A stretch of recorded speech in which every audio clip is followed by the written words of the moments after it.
Bonjour tout le monde, bonjour mes chères âmes sœurs, bonjour mes amis, bonjour ma famille. Comme chaque année, je vais parler de comment programmer 2020, mais avant de parler comment programmer 2020, on va faire une petite révision de qu'est-ce que c'était 2019. Alors, on va faire un petit rappel de qu'est-ce que c'était 2019. 2019, on l'additionne 2 plus 0 plus 1 plus 9, ça fait 12. Donc 12, 1 plus 2, ça fait 3. Et donc 3, c'est un chiffre, ou plutôt l'année 2019 était une année d'expression, parce que 3, c'est la connexion entre l'âme, le corps physique et l'esprit. Et donc de cette manière, c'était une année où ce qu'on osait, c'était une année de s'exprimer, d'oser de s'exprimer, une année de dépasser ses limites, une année à la rencontre de notre enfant intérieur, une année où est-ce que, même si on est une année où conscient ou inconscient, on était obligé de faire face à qui on était, à qui nous sommes, à qui, on va dire, qui est vraiment le soi intérieur, quelles sont nos blessures, quelles sont nos émotions, quelles sont nos douleurs. On était obligé à faire face à tout cela. Qu'on est conscient ou pas conscient, 2019, l'énergie de 2019 nous a poussé à être dans ce dynamisme. Donc c'était une année de spontanéité, c'était une année de créativité, c'était une année qui nous a poussé à aller vers l'extérieur, à la rencontre des autres, à oser faire des choses qu'on n'a jamais fait. Et en même temps, il faut aussi admettre que c'était une année assez profonde, parce que la rencontre avec soi nous a poussé à être courageux, de faire face. C'est pour ça que je dis toujours que ce chemin n'est pas le chemin des faibles, mais plutôt le chemin des courageux. Alors maintenant, on va voir ensemble 2020. Qu'est-ce que c'est vraiment l'année 2020? 2020, 2 plus 0 plus 2 plus 0 égale à 4. Donc 2020 ou l'année 4, grande force élévatrice ainsi que augmentation de notre taux vibratoire, donc notre moi conscient. Donc augmentation de notre moi conscient. Nous allons atteindre des hauteurs spirituelles, donc guérison, nous allons atteindre aussi une force de guérison, parce que spirituellement, nous allons vraiment atteindre une élévation extraordinaire. J'appelle ça aussi une année du pardon, une année du changement, de chamboulement, parce que ça va être autant positif, mais autant négatif. Et vous allez voir à quel point est-ce que 2020 a une puissance énergétique extraordinaire, et il faut essayer de programmer le plus vite pour ne pas tomber dans la conscience collective. Mais aussi 2020, c'est 2 plus 0 plus 2 plus 0. On le calcule aussi, 20 plus 2, ça fait 22, ce qui donne un chiffre maître. Et donc, les chiffres maîtres sont des chiffres très puissants, ce qui explique l'équilibre. 2 et 2, c'est l'équilibre, ce qui explique négatif-positif, ce qui explique génie-folie, ce qui explique indifférence, adaptabilité, ce qui explique aussi décision-indécision, ce qui explique, attention à ce que j'ai dit au début, génie-folie, à ce point-là, ce qui explique aussi, on peut dire, courage ou courage, ne pas avoir le courage de pouvoir, je ne sais pas qu'est-ce qu'on peut dire, ne pas avoir le courage de pouvoir faire face aux choses. Donc, on voit un équilibre extraordinaire, mais en même temps une division. Et cette division, on va la sentir, parce que c'est une division très puissante. On va voir à quel point est-ce que si nous choisissons pas, si nous décidons pas, on va tomber dans, j'appelle toujours la conscience collective. Donc on va décider à votre place, on va choisir à votre place, parce que vous n'avez pas pris le temps d'écrire. Et c'est ce que je dis toujours, parce qu'en écrivant, qui vous dit que vous ne tombez pas dans des ouvertures, des portes énergétiques extraordinaires, et qu'en écrivant, vous lancez directement l'intention à l'univers, et c'est là que l'univers commence à se préparer pour vous pour vous envoyer et vous transmettre tout ce que vous avez écrit.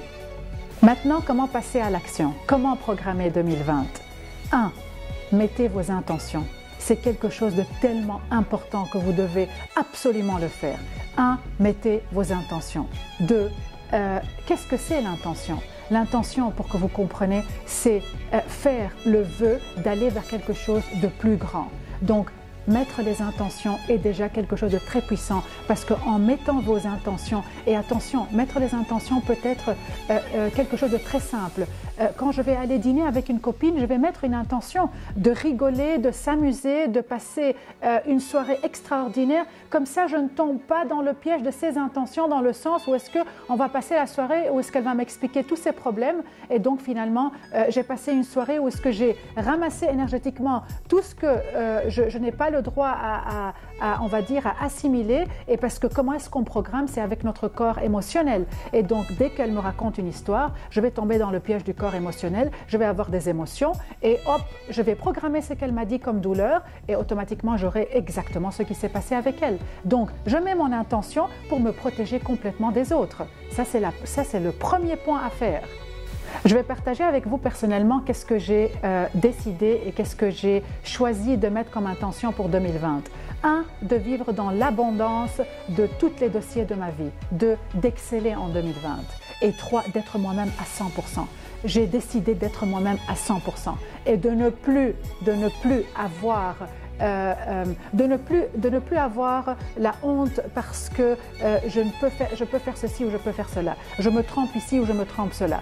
C'est très simple. Je vais vous donner un exemple très simple. Dans mes conférences, une des choses que j'ai cassées pour pouvoir exceller dans mes conférences, c'est faire face à mes défauts. Et donc, un de mes défauts, numéro 1, c'est les fautes d'orthographe d'une manière que vous ne pouvez même pas imaginer. Et 2, peut-être il y en a des gens qui me croient même pas. Faute d'orthographe.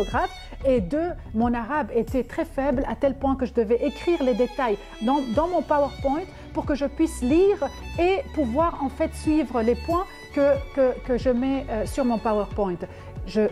Et parfois quand je lisais, parce que j'ai une équipe qui prend soin de tout cela, donc moi je transmets ou je leur envoie tout ce qui est écrit et c'est à eux de mettre en place et d'écrire, on va dire, sans faute d'orthographe.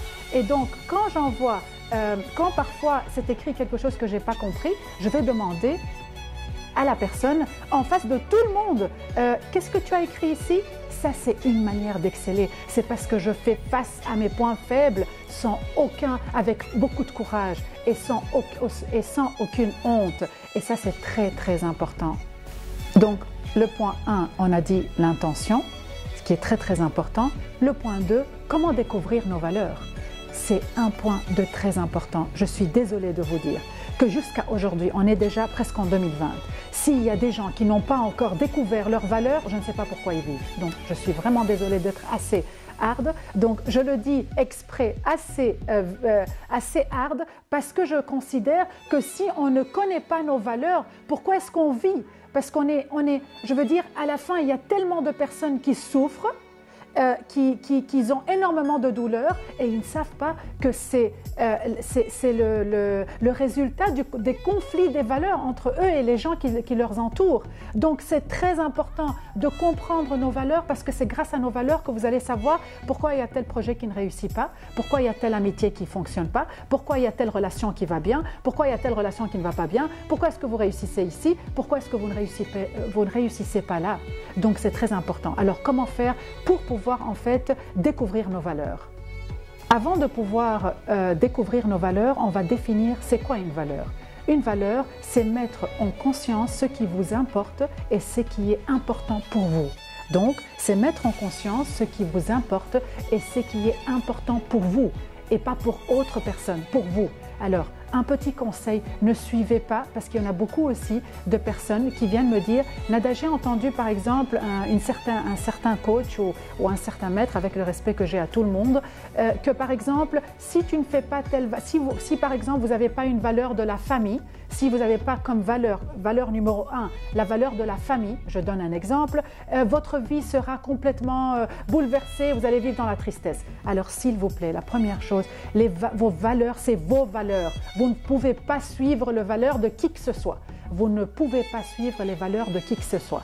Vous devez suivre et découvrir vos propres valeurs parce que chacun a ses propres valeurs et on ne peut pas faire un copy-paste des gens et suivre leurs propres valeurs. Ça n'existe pas et ce n'est pas correct. Alors c'est très important, c'est un conseil que si je peux le partager parce que je trouve que c'est très important, c'est une occasion de le dire aussi. Plus vous satisfaisez vos valeurs, plus vous êtes en capacité à donner, à partager et à échanger avec les autres. Ça, c'est très important. Parce que vous savez, je vais vous dire un truc. Si vous ne savez pas être heureux sans rien, vous ne serez jamais heureux avec une Ferrari ou avec une villa ou avec de l'argent. Si vous ne savez pas être heureux sans rien, dans le moment présent, vous ne serez jamais heureux avec une Ferrari ou avec une maison ou avec plus de l'argent ou parce que vous devez quitter le pays et aller quelque part d'autre. Je dois vous dire, beaucoup de personnes tombent dans le piège du corps émotionnel, ou plutôt on va l'appeler le subconscient. Beaucoup de personnes tombent dans le piège du subconscient parce que si je ne sais pas vivre en étant heureux avec ce que j'ai pour l'instant, donc tout ce que j'ai pour l'instant doit me donner un état de bonheur parce que le bonheur c'est un état intérieur et pas un état extérieur. Ce n'est pas la matière qui rend mon état intérieur joyeux, c'est mon état intérieur qui compte. Si j'arrive à comprendre ce secret et vivre dans le bonheur tel que je suis pour l'instant, dans le moment présent, sans rien, c'est là que je vais pouvoir attirer tout. Parce qu'attention, la loi d'attraction ne fonctionne pas. Écoutez, tout le monde connaît la loi d'attraction et tout le monde sait que la loi d'attraction, c'est une des lois très importantes dans l'univers et donc ça fonctionne très rapidement. Mais il y a beaucoup de lois qui sont beaucoup plus grandes que la loi d'attraction. Alors si je ne sais pas travailler avec mon corps émotionnel et savoir vraiment comment est-ce que je ressens, je vais attirer parce que la loi d'attraction fonctionne, mais après je vais tout perdre. Croyez-moi, je vais tout perdre. Et donc, le secret, c'est dans l'émotion. C'est l'état d'émotion qui attire et qui donne la garantie de garder tout ce que j'ai. Et ce n'est pas la loi d'attraction qui garantit de garder ce que je peux attirer. Attention, réfléchissez très bien à ce que je suis en train de dire. Voilà, donc maintenant on a assez développé les explications ou l'explication de qu'est-ce que c'est une valeur et comme ça vous savez à quel point les valeurs sont importantes. Donc on reprend un peu. Le point 1, on a dit l'intention. Le point 2, c'est les valeurs. Et donc, je vous ai expliqué un peu plus concernant les valeurs. Et là, s'il vous plaît, demandez-vous en marchant. Et je vais vous dire pourquoi en marchant. C'est-à-dire, vous pouvez vous promener dans la maison. C'est un petit conseil que je peux vous dire. Donc, demandez-vous tout le temps en marchant, qu'est-ce qui est important pour moi? Qu'est-ce qui est important pour moi? Et marchez, marchez, marchez. Qu'est-ce qui est important pour moi? Qu'est-ce qui est important pour moi? Qu'est-ce qui est important pour moi? Pourquoi? Parce qu'en marchant, vous allez mobiliser le cerveau gauche. De cette manière, le cerveau droit va, donc le cerveau gauche qui est le rationnel, le cerveau droit qui est l'instinctif, vous allez instinctivement répondre. Parce qu'il ne faut pas laisser le corps mental qui prend le dessus. On a dit que l'émotion est le plus important, c'est-à-dire le subconscient, c'est-à-dire l'instinctif.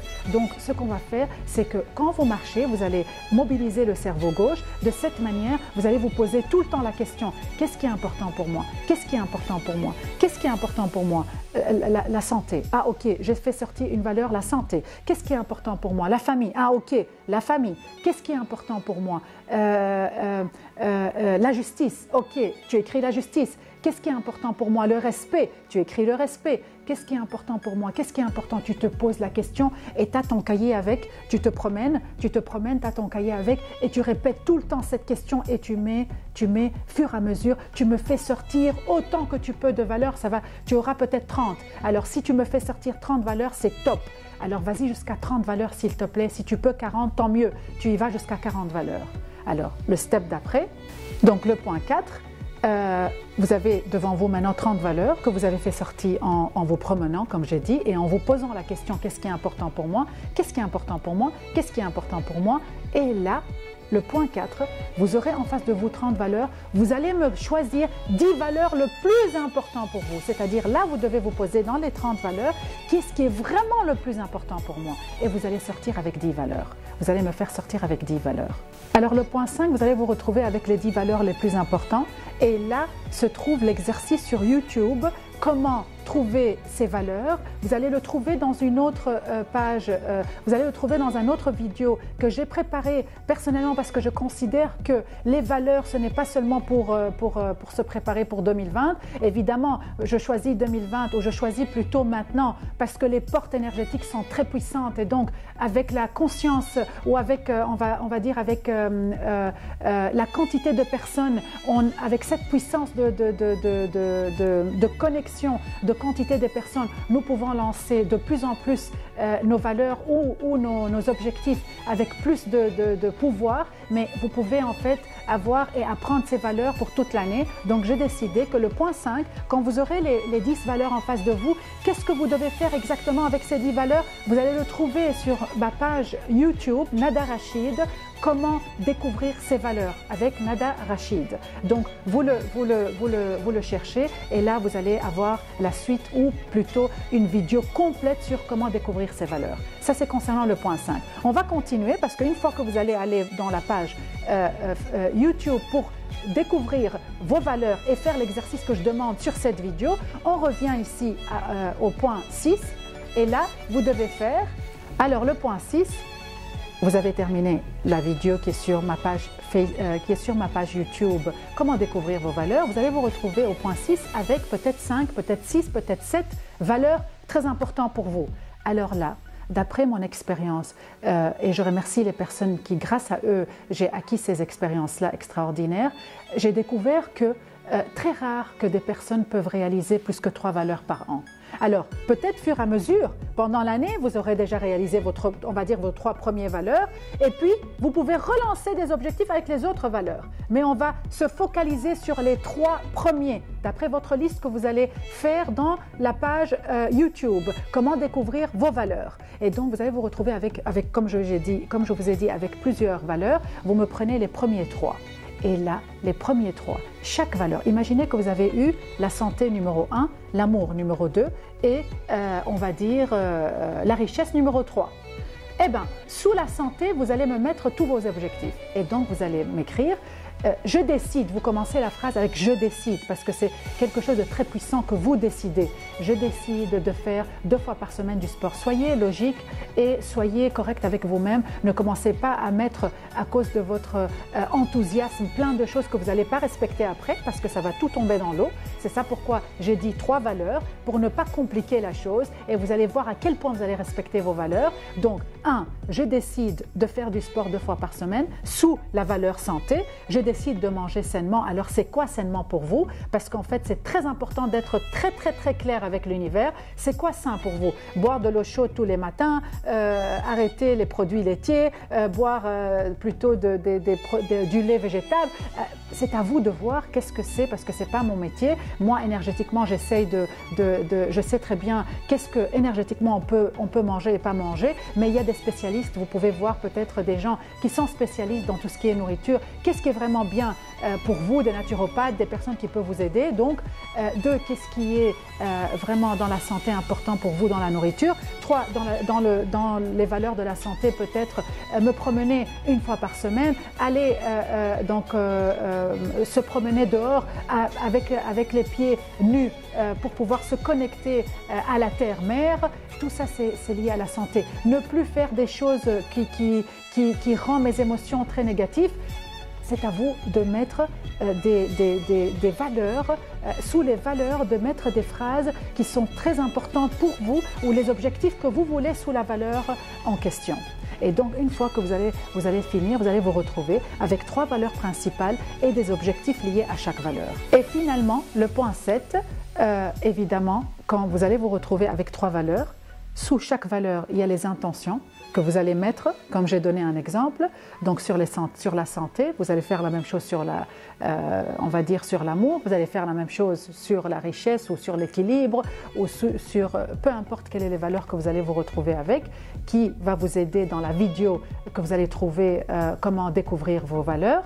Et là, une fois que vous allez finir, ce qui est très important, c'est que quand vous lisez et quand vous écrivez, plutôt quand vous écrivez et après lisez, vous devez vivre dans l'émotion. Augmentez votre émotion. L'émotion est le secret de tout, s'il vous plaît. Greg Braden dit, la prière ou prier, c'est prier pour un objectif déjà acquis. C'est-à-dire, la vraie prière, c'est une prière, c'est prier pour un objectif déjà acquis. C'est-à-dire, je dois m'imaginer que tout ce que je suis en train de... Parce que je me suis en train de dire, je vous ai dit d'écrire en commençant avec « je décide ». Vous parlez dans le moment présent. Parce qu'en écrivant dans le moment présent, en fait, c'est comme si le truc est déjà terminé. Alors, ce qui est extraordinaire, c'est que quand vous écrivez, mettez énormément d'émotions. C'est comme si vous allez visualiser que ce que vous êtes en train d'écrire comme objectif sous cette valeur, c'est un objectif qui est déjà acquis, c'est déjà fini, c'est déjà fait pour pouvoir le programmer dans le corps émotionnel. Et une fois que c'est programmé, tout l'univers va travailler. L'univers va travailler pour vous le mettre en face de vous et pour que vous puissiez avoir tous les outils et toutes les personnes et tous les messagers qui vont venir devant vous à vous aider à réaliser tout ce que vous avez écrit. Je vous remercie et vous souhaite une merveilleuse 2020 remplie d'amour, remplie de joie, remplie de décisions, remplie de choix, parce que la décision et le choix sont des énergies très très puissantes pour que vous ne tombez pas dans les choix de la conscience collective. Je vous souhaite vraiment le meilleur et j'espère qu'en faisant cet exercice, vous allez voir que déjà vous êtes dans une route, parce que chaque exercice vous mène dans une route principale à avoir ou à pouvoir faire face à qui vous êtes vraiment et qui est votre vrai soi intérieur. Merci, merci, merci.